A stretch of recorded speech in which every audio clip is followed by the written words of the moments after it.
आपदा प्रभावित इलाके में पहुंचे सीएम धामी, प्रभावित इलाके का लिया जायजा, पीड़ित लोगों से की बात।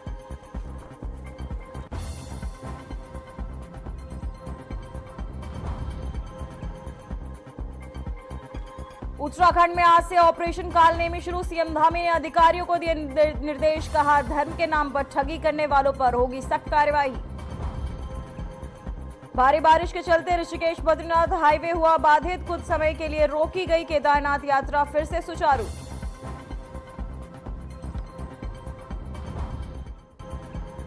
काशीपुर में एक प्लांट में फटा हाइड्रोजन सिलेंडर, हादसे में एक व्यक्ति की मौत, कई लोग घायल, मौके पर पहुंची पुलिस और प्रशासन की टीम।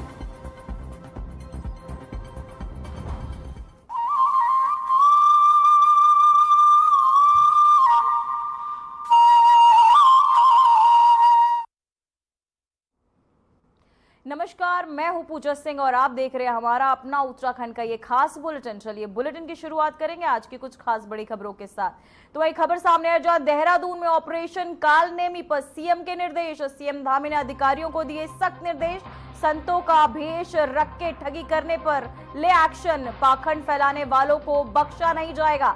समाज में कोई कालनेमी असुर सक्रिय है, आपको बताते चले उत्तराखंड के मुख्यमंत्री पुष्कर सिंह धामी ने कांवड़ यात्रा से पहले राज्य भर में सक्रिय फर्जी साधु संतों को आपको बताते चले भेषधारियों के खिलाफ एक सख्त कदम उठाते हुए ऑपरेशन कालनेमी की शुरुआत कर दी है। उन्होंने अधिकारियों को निर्देश भी दे दिए हैं कि धार्मिक भेष में जनता को ठगने वाले, विशेषकर महिलाओं को निशाना बनाने वाले पाखंडियों की पहचान कर उनके खिलाफ कठोर कार्यवाही की जाए। साथ ही मुख्यमंत्री ने कहा कि जैसे त्रेता युग में असुर कालनेमी ने साधु का वेश लेकर भ्रम फैलाया, वैसे ही आज कुछ लोग धर्म के नाम पर आस्था से खिलवाड़ कर रहे हैं। वहीं सरकार ऐसे लोगों को उजागर कर उन पर सख्त कानूनी कार्यवाही करेगी।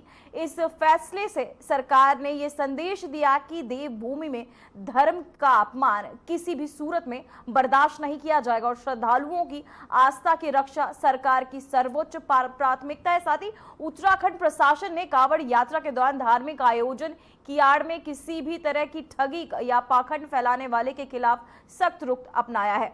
तो अधिकारियों का कहना है कि जो भी सनातन धर्म के नाम पर ढोंग करेगा उससे आपको बताते चले कालनेमी जैसा अंजाम मिलेगा। ऐसे तत्वों पर विशेष नजर रखी जाएगी और आवश्यकता अनुसार कार्यवाही भी की जाएगी ताकि आस्था के लिए इस महापर्व पर गरिमा बनी रहे।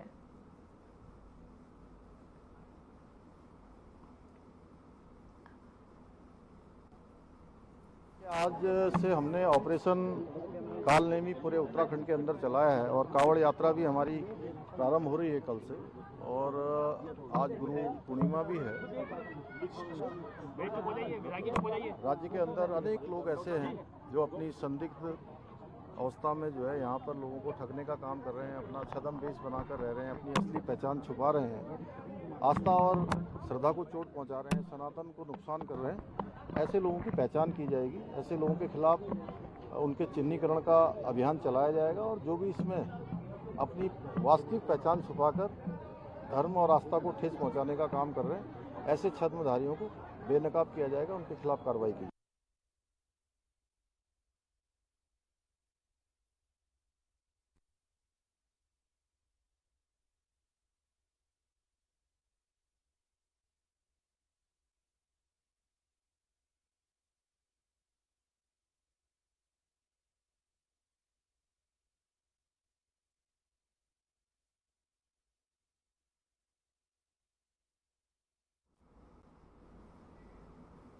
तो वह उत्तराखंड के मुख्यमंत्री पुष्कर सिंह धामी ने देहरादून के रायपुर क्षेत्र में भारी बारिश से प्रभावित इलाकों का स्थलीय निरीक्षण किया।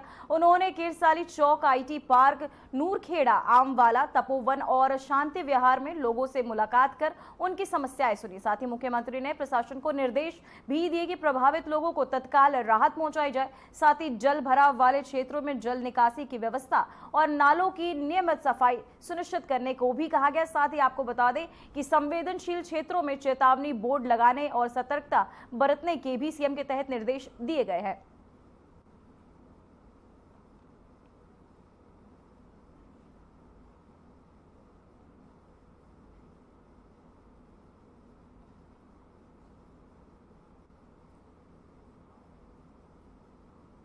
तो वहीं उत्तराखंड को केंद्र सरकार की ओर से 455 करोड़ की आपदा राहत राशि स्वीकृति कर दी गई है। ये सहायता राज्य के विषम भौगोलिक क्षेत्रों में आपदा प्रभावित इलाकों में राहत और बचाव कार्यों को तेज करने में सहायक होगी। इस राशि से हजारों प्रभावित परिवारों को सामान्य जीवन में लौटने में मदद मिलेगी।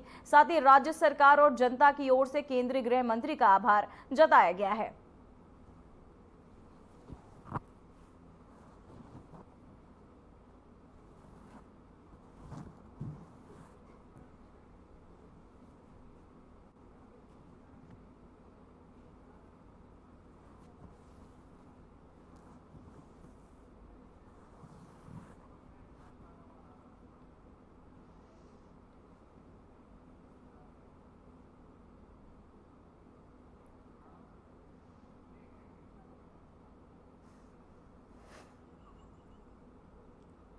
यार मत कर।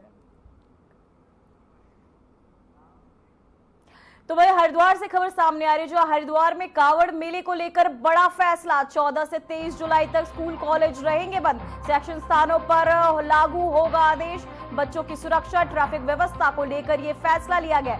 तो वहीं ऑफलाइन क्लास पूरी तरह रहेगी बंद, सिर्फ ऑनलाइन मोड में ही होगी पढ़ाई। शिक्षा विभाग ने जारी किया आदेश। साथ ही भीड़ के चलते प्रशासन का एहतियाती कदम। तो वहीं आपको बताते चले कावड़ मेले को लेकर जो हरिद्वार में प्रशासन ने एहतियातन कदम उठाते हुए 14 से 23 जुलाई तक जिले के सभी स्कूलों को आपको बता दें कि बंद रहने के आदेश भी, ऑफलाइन करने के आदेश भी दिए। साथ ही बता दें कि आपके कॉलेज बंद रखने का आदेश जो है ये जारी किया गया है। शिक्षा विभाग के तहत जारी आदेश के अनुसार इस अवधि में सभी शैक्षणिक स्थानों में ऑफलाइन कक्षाएं पूरी तरह बंद रहेंगी और पढ़ाई केवल ऑनलाइन मोड में होगी। बच्चों की सुरक्षा और ट्रैफिक व्यवस्था को ध्यान में रखते हुए ये फैसला लिया गया, क्योंकि मेले के दौरान हरिद्वार में भारी भीड़ उमड़ती है, जिसके चलते सरकार के तहत ये फैसला बच्चों को ध्यान में रखते हुए लिया गया। तो वही शिक्षा विभाग ने ये जो आदेश है ये जारी कर दिया। भीड़ के चलते प्रशासन ने एहतियातन ये फैसला जो सरकार के तहत लिया गया हरिद्वार में कावड़ मेले को लेकर ये बड़ा फैसला।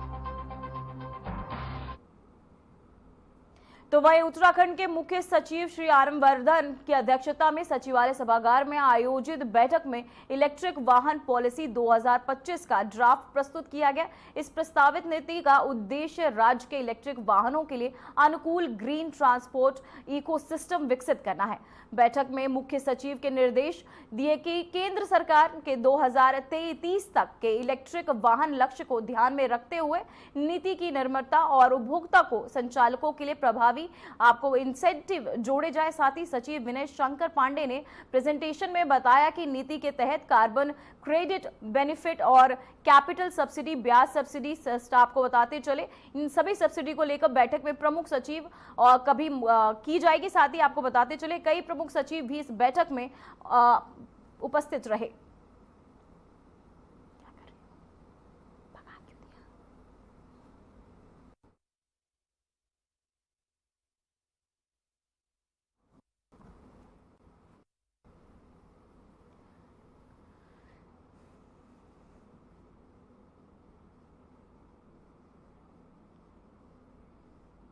तो वही हरिद्वार के बहादुराबाद क्षेत्र में पतंजलि योग पीठ से लेकर टोल प्लाजा तक भीषण जाम की स्थिति जो है वो बनी हुई। जाम के चलते वाहन रेंग रेंग कर चल रहे हैं, जिससे यात्रियों को भारी दिक्कतों का सामना करना पड़ रहा है। घंटों फंसे लोग गर्मी और धूप से परेशान नजर आए।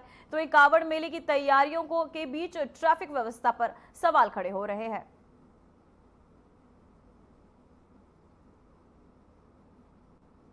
वही बहादुराबाद में ये भीषण ट्रैफिक, जहां कावड़ मेले से पहले ये जाम, पतंजलि टोल पर ये जाम देखने को मिला, जहां आपको बता दें जिसको लेकर बहादुराबाद में इस भीषण ट्रैफिक को लेकर एक चिंता लोगों के मन में, जहां कावड़ के शुरू होने से पहले ये भीषण ट्रैफिक देखने को मिला। पतंजलि टोल तक ये जाम।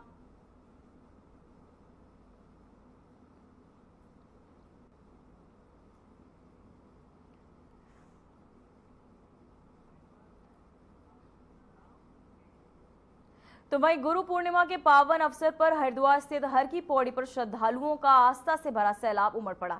गंगा घाटों पर भक्तों की खूब भीड़ जुटी, जहां लोगों ने पवित्र गंगा स्नान कर अपने गुरुओं को श्रद्धा से नमन किया। हर की पौड़ी इस दौरान भक्ति और विश्वास का दृश्य देखने को मिला है। वहीं श्रद्धालुओं ने गंगा आरती में भाग लिया और पूजा पाठ कर अपने जीवन में गुरु के महत्व को समर्पण किया।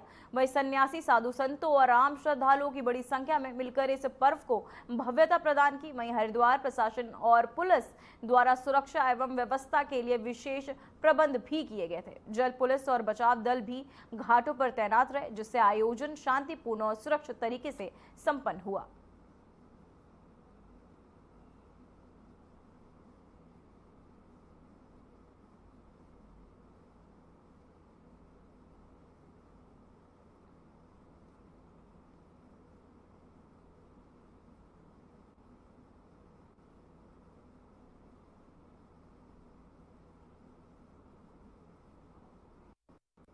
तो वहीं देहरादून हाईवे पर एक कावड़िया ड्रम में 121 लीटर गंगा जल लेकर जाता दिखा, जो लोगों के बीच चर्चा का विषय बन गया। ये नीला ड्रम मेरठ के चर्चित सौरभ हत्याकांड के कारण सोशल मीडिया पर चर्चा में रहा था, जिसके शव को नीले ड्रम में छुपाया गया था। उस घटना पर बने मीम्स और रील्स की वजह से इस नीली ड्रम कावड़ को लोगों ने खास नजर से देखा। कावड़ लाने वाले भोले ने जताया कि ज्यादा जल के लिए बड़े बर्तन की तलाश थी।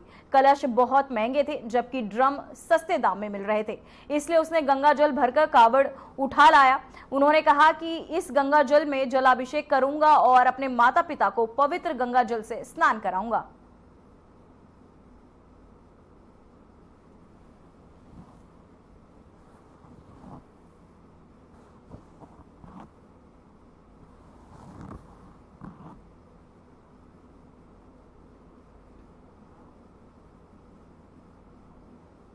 तो वहीं देहरादून एसएसपी के मासिक गोष्ठी के दौरान पुलिस अधिकारियों को कड़ी हिदायत दी गई। इस बैठक में देहरादून जिले के सभी थानों के रिपोर्ट और बारीकी से निरीक्षण भी किया गया, जहां बेहतर प्रदर्शन कर रहे थानों की प्रशंसा भी की गई। वहीं चोरी से जुड़ी घटनाओं पर प्रभावी कार्यवाही नहीं कर पाने वाले थानों को सख्त चेतावनी भी दी गई। विशेष रूप से कोतवाली थाना, वसंत विहार, राजपुर, रायपुर और रायवाला थानों को अपना प्रदर्शन सुधारने के लिए निर्देश दिए गए। वहीं एसएसपी ने स्पष्ट किया कि चोरी जैसे मामलों में लापरवाही बर्दाश्त नहीं की जाएगी और जल्द से जल्द सुधारात्मक कदम उठाने होंगे।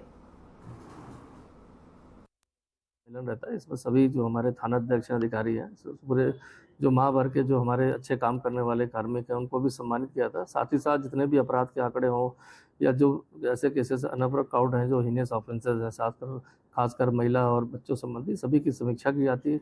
साथ ही साथ जो विभिन्न प्रार्थना पत्र प्राप्त होते हैं और आगामी जो समय में जैसे कांवड़ यात्रा होने वाली, पंचायत चुनाव, इसको लेकर एक चर्चा भी की जाती है। ऐसे जो थाने इस पे कम परफॉर्मेंस दे रहे हैं, उनको भी इसमें हिदायत दी जाती है। साथ ही साथ जो थाने अच्छा परफॉर्मेंस करते हैं या किस फील्ड में अच्छा कर रहे हैं, उस संबंध में भी उनको सम्मानित किया जाता है। इसी को लेकर ये बैठक अभी मासिक गोष्ठी की गई थी और इसमें कुछ थाने की परफॉर्मेंस खासकर देखा जाए वाहन चोरी में या चोरी के अनावरणों में कम पाई गई थी, इसलिए हमको हिदायत दी गई है। साथ ही साथ टीम बनाकर ऐसे केसेस को समय पर समय में अनावरण करने के लिए भी निर्देश जारी किए गए हैं। तो वहीं देहरादून के पटेल नगर क्षेत्र में एक नाबालिग लड़की को बहला फुसलाकर अपने साथ ले जाने और दुष्कर्म करने के आरोपी अनीत कुमार पाल को पुलिस ने गिरफ्तार कर लिया। आरोपी के खिलाफ पीड़िता के पिता की तहरीर पर पॉस्को एक्ट के तहत विभिन्न धाराओं में मुकदमा दर्ज कर लिया गया था। मामले की गंभीरता को देखते हुए एसएसपी ने निर्देश पर पुलिस टीम ने तेजी से कार्यवाही करते हुए मुखबिर की सूचना पर आरोपी को गिरफ्तार किया। आरोपी मूल रूप से बरेली, उत्तर प्रदेश का रहने वाला है और वर्तमान में देहरादून में रह रहा था।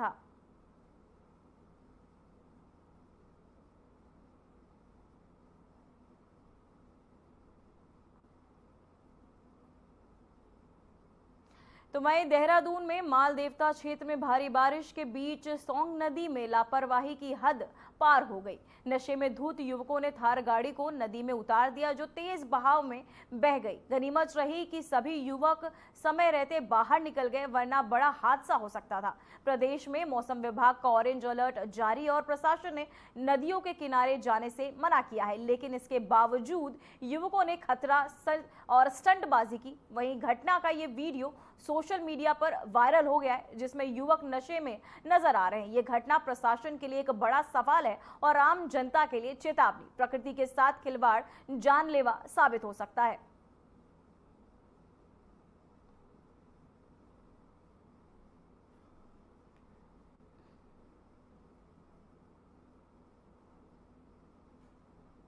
तो वहीं उत्तराखंड के चमोली जिले के पवित्र उमग घाटी में स्थित आपको बताते चले अधिशास्त्री देवी मां कालिका की ऐतिहासिक रथ यात्रा भरकी गांव से 34 वर्षों बाद शुरू हुई है। तो श्रद्धालुओं ने भारी उत्साह देखा गया और गांव-गांव में देवी के स्वागत में पारंपरिक रीति रिवाजों के साथ भव्य आयोजन किए गए।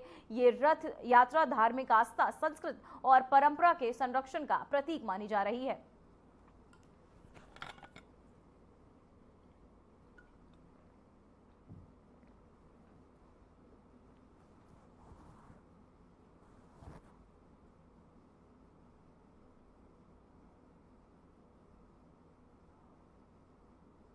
तो वहीं यमुनोत्री राष्ट्रीय राजमार्ग पर ओजरी के पास बेली ब्रिज का निर्माण कार्य सफलतापूर्वक पूरा कर लिया गया है। इसके साथ ही अब इस मार्ग पर वाहनों की आवाजाही दोबारा सुचारू कर दी गई है, जिससे स्थानीय लोगों को, तीर्थयात्रियों को बड़ी राहत मिली है। पिछले दिनों भूस्खलन और मार्ग क्षतिग्रस्त होने के कारण ये क्षेत्र बंद हो गया था, जिससे आवाजाही पूरी तरह ठप हो गई। वहीं बीआरओ की टीम ने त्वरित कार्यवाही करते हुए कम समय में बेली ब्रिज का निर्माण कार्य पूरा किया। प्रशासन के तहत बताया गया कि ब्रिज पूरी तरह से सुरक्षित है और भारी से लेकर हल्के वाहनों तक के लिए आवागमन के लिए एकदम तैयार है।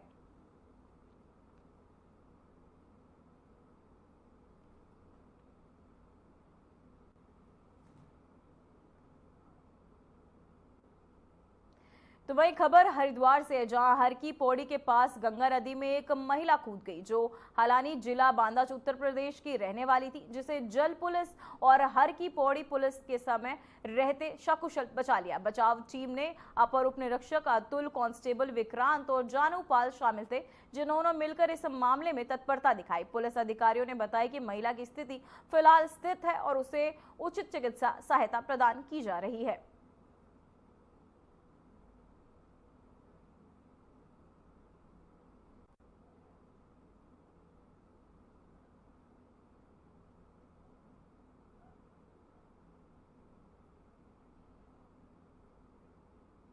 तो वहीं काशीपुर की सूर्या रोशनी लिमिटेड फैक्ट्री में हाइड्रोजन सिलेंडर ब्लास्ट ने आप दहशत फैला दी है। सुबह 11:30 बजे से हुई इस धमाके में एक कर्मचारी की मौके पर ही मौत हुई, वहीं 10 से 12 गंभीर रूप से घायल हो गए। फैक्ट्री में अफरा तफरी का माहौल बन गया और घायल कर्मचारियों को तत्काल अस्पताल पहुंचाया गया। वहीं डॉक्टरों के मुताबिक एक ही हालत आपको नाजुक बताई जा रही है। तो वहीं फैक्ट्री को सील भी कर दिया गया है और जांच लगातार जारी है। साथ ही घटना में एक बार फिर औद्योगिक सुरक्षा पर सवाल खड़े कर दिए हैं।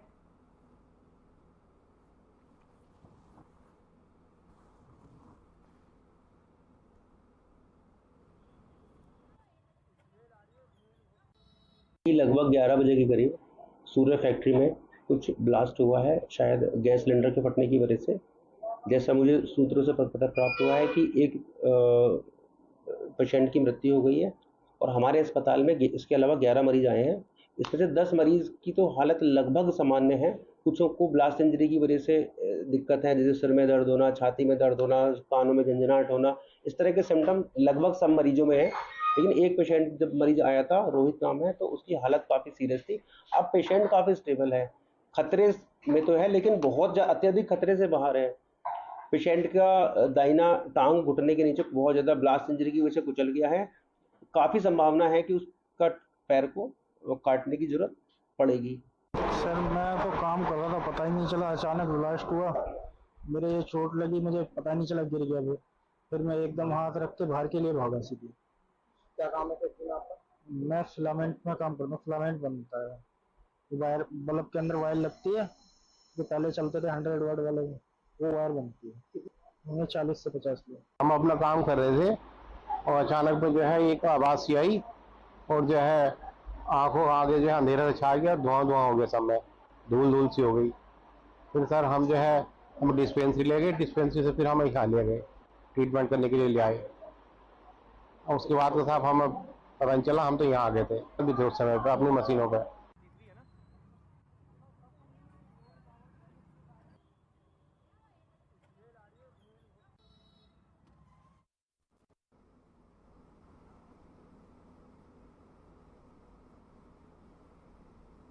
तो वही रामनगर के मोहन के पास स्थित पन्याली बरसाती नाला अचानक उफान पर आ गया, जिससे वहां के गुजरने वाले वाहनों की आवाजाही कुछ समय के लिए बाधित हो गई। इसी दौरान एक युवक अपनी बाइक लेकर नाले के पास पहुंचा तो वहीं स्थानीय लोगों ने उसे चेतावनी दी कि नाले का बहाव तेज है और वहां से गुजरना खतरे से खाली नहीं है, लेकिन युवक ने बात नहीं मानी और तेजी से बहते पानी में बाइक को नाले में उतारते ही वह असंतुलित हो बैठा और आपको बताते चले पलट गई, साथ ही आप उसकी बाइक पलट गई। साथ ही हादसे में युवक और बाइक दोनों बहाव में फंसे, लेकिन स्थानीय लोगों और आसपास के लोगों ने तुरंत मदद पहुंचाई। फिलहाल युवक की स्थिति, हादसे का विस्तृत विवरण सामने नहीं आया है, लेकिन प्रशासन ने भी स्थिति पर नजर बनाए रखी है।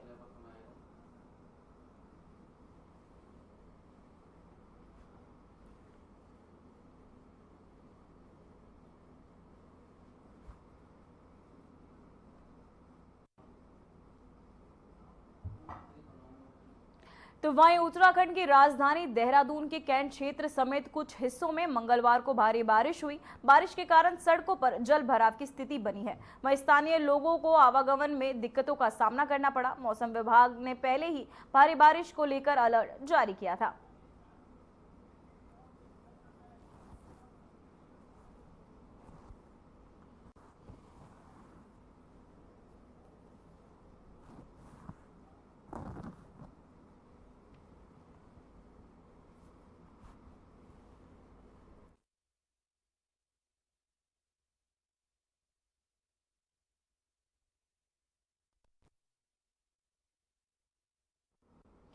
तो वहीं बारिश के मौसम में नैनी झील का दृश्य मनमोहक हो गया है, जहां झील के चारों ओर हरियाली और पानी की चमक अद्भुत एहसास कराती है। नैनीताल की ये झील मानसून के दौरान पर्यटकों और स्थानीय लोगों को आकर्षित कर रही है। वहीं मौसम विज्ञान केंद्र देहरादून ने उत्तराखंड के लिए आगामी 7 दिनों का मौसम पूर्वानुमान जारी कर दिया है। आपकी टीवी स्क्रीन पर ये 2 तस्वीरें। इस दौरान प्रदेश में जहां हल्की से मध्य बारिश के साथ कहीं कहीं तेज बारिश की संभावना भी जताई जा रही है, जहां मौसम विभाग ने लोगों से सावधानी बरतने और सुरक्षित रहने के निर्देश भी दिए।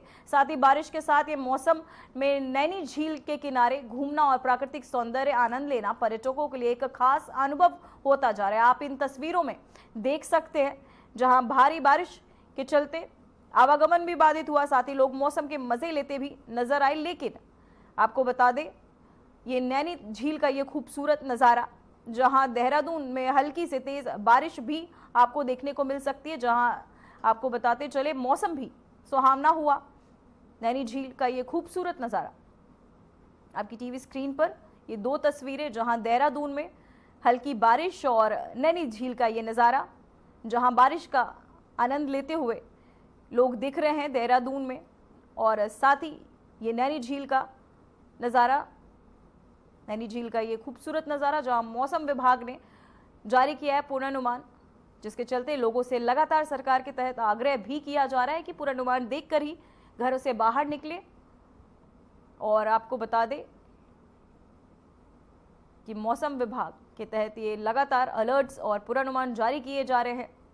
देहरादून में यह हल्की सी तेज बारिश का ये तस्वीर जो आपकी टीवी स्क्रीन पर, साथ ही नैनी झील का ये खूबसूरत नज़ारा भी आपकी टीवी स्क्रीन पर दिखाया जा रहा है, जहां मौसम विभाग ने जारी किया है ये पूर्वानुमान। साथ ही हल्की से तेज बारिश की संभावना भी जो है वो लगातार राज्यों में, कई राज्यों के लिए जारी किया गया है। इसी बीच ये 2 तस्वीरें आपकी टीवी स्क्रीन पर, नैनी झील और देहरादून की, जहां एक तरफ बारिश तो वहीं दूसरी तरफ बारिश के चलते नैनी झील का ये खूबसूरत नज़ारा।